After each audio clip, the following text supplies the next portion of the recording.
Quels sont les effets sur la santé physique et mentale concernant l'utilisation prolongée du téléphone?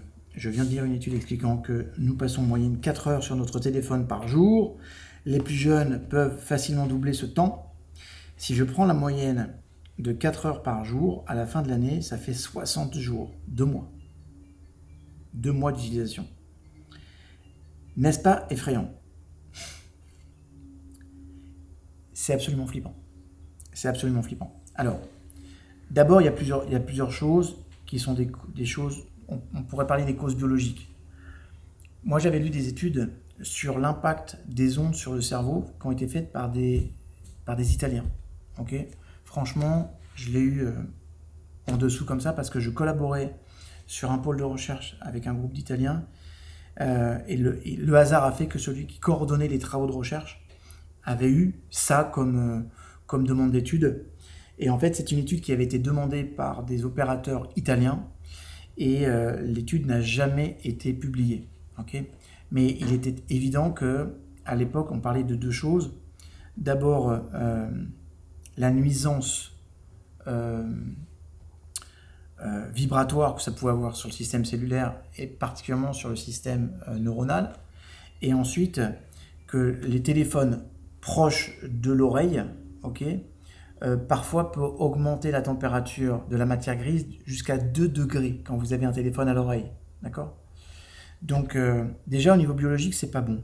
Après au niveau cognitif, c'est pas bon non plus parce que ces personnes qui passent 4 heures sur un téléphone portable, la plupart du temps, ils le font sur des réseaux sociaux. Il n'y a aucune autre raison de passer du temps sur un téléphone portable. D'accord ? Vous regardez rarement que des films sur un téléphone portable parce que c'est pas... Donc, parmi toutes ces heures qui sont passées sur le téléphone portable, c'est essentiellement les réseaux sociaux. Les réseaux sociaux, à travers leur mode de fonctionnement, s'assurent que vous ayez toujours une sorte de relance de dopamine. Ok ? Donc, il va se passer deux choses.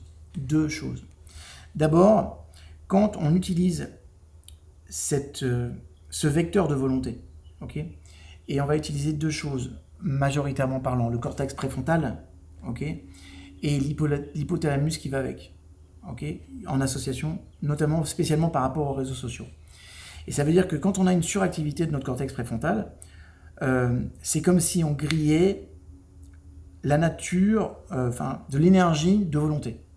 Imaginez que vous avez une volonté de 100% par jour. Tout ce que vous passez sur les réseaux sociaux ne fait qu'affaiblir ces 100%. D'accord ? Ce qui fait qu'après, il est possible, il est probable, parfois sûr, que vous allez vous sentir un peu léthargique parce que vous n'avez plus d'énergie. Donc ça nous bouffe littéralement de l'énergie. Et juste la curiosité quand même, c'est que quand j'ai fait une vidéo là-dessus sur Instagram, on m'a banni mon Instagram dans la semaine. D'accord ? Donc j'avais déjà alerté des effets, j'avais fait une vidéo comme ça, il y a de ça 2 mois, sur Instagram.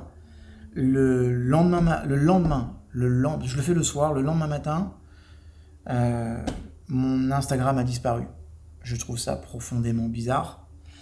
Et j'alertais justement sur les méfaits des réseaux sociaux sur notre cerveau. Donc, ouais, c'est flippant. Surtout que quand tu vois que tu as passé 60 jours d'utilisation, 60 jours à regarder des choses qui ne font pas avancer la vie. D'accord ?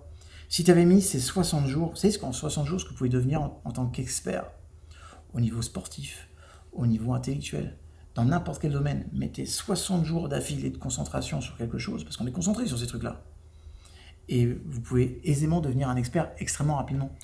Donc c'est juste dommage parce que on est en train de passer, pour beaucoup d'entre nous, à côté de notre vie à cause de ces outils-là. Et c'est pour ça qu'il faut apprendre. Et ça renvoie à la question tout à l'heure, sur le métaverse, c'est-à-dire qu'il va falloir qu'on soit de plus en plus vigilant à rentrer dans notre humanité et à être en contact avec la nature, la vraie nature, celle de l'homme. Passez du temps avec les personnes que vous aimez, faites-leur l'amour, faites tout ce que vous voulez, sortez, partagez, échangez, embrassez-les, touchez-les, faites ce qu'il faut, allez dans la nature, marchez pieds nus dans la nature, allez sur la plage et marchez pieds nus sur la plage, baignez-vous même dans une eau froide, parce que franchement, c'est ça qui nous reconnecte à ce qui est essentiel. Et l'essentiel, on dit que c'est l'essence du ciel. Ouais, je sais, c'est très beau, je sais. Je comme ça, voilà.